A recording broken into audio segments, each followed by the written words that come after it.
Hello et bienvenue dans ce nouvel épisode de Plaisir Astral. On se retrouve aujourd'hui pour parler des maisons vides en astrologie. Mais avant tout, je vous rappelle que je suis disponible tout le mois d'août pour des consultations. Ce qu'on fait en consultation, c'est que je vais analyser avec vous votre thème astral. Vous pouvez venir avec des questions en particulier, avec un objet d'étude. Si vous voulez qu'on se concentre sur le relationnel, sur la vie pro, ou sur une autre problématique en particulier, c'est tout à fait possible. Si vous êtes intéressé, je vous laisse réserver votre créneau directement dans mes DM Insta ou sur mon adresse mail qui est dans les notes de l'épisode.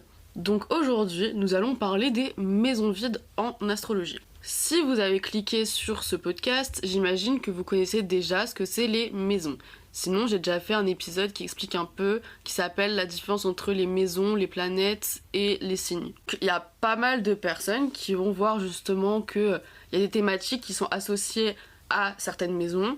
Par exemple, la maison 5, ça peut parler de votre premier enfant. Et il y en a qui vont se dire « Ah ouais, mais regardez, j'ai pas de planète dans ma maison 5. Est-ce que ça veut dire qu'il se passe rien là-bas? Est-ce que ça veut dire que j'aurai pas d'enfant ?» Alors concrètement, on va répondre directement à ce mystère. Non. Ça ne veut pas dire que vous n'aurez pas d'enfants, que vous n'allez pas vous amuser dans la vie, puisque la maison 5 parle aussi de comment on va faire la fête, de comment on se divertit, de comment on va créer. Votre maison 5 nous dit des informations dans tous les cas. Puisque les maisons vont venir se superposer aux signes astrologiques. Par exemple, votre maison 1, c'est la maison de l'ascendant. Si vous êtes ascendant bélier, votre maison 1 sera en bélier. Donc la maison 2 sera sûrement en taureau, la maison 3 en gémeaux, et ainsi de suite.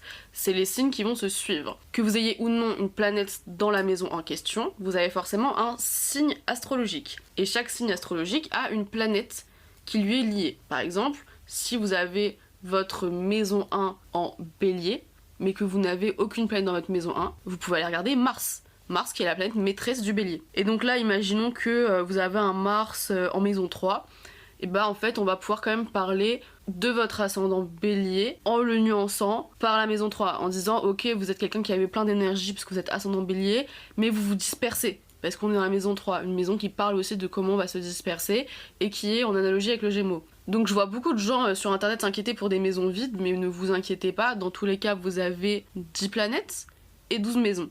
Donc statistiquement parlant, vous avez tous des maisons vides.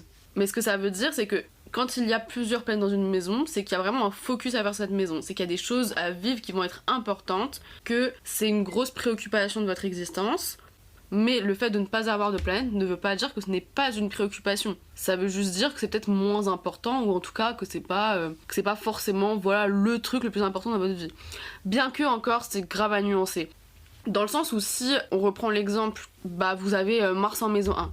Donc ça veut dire que Mars souvent va être dominant juste parce qu'elle est dans votre maison 1, maison du soi, maison de l'ascendant. Donc toutes les maisons dirigées par Mars, à savoir une maison qui commencerait en bélier ou une maison qui commence en scorpion, et bien ça va être des maisons qui vont être importantes pour vous.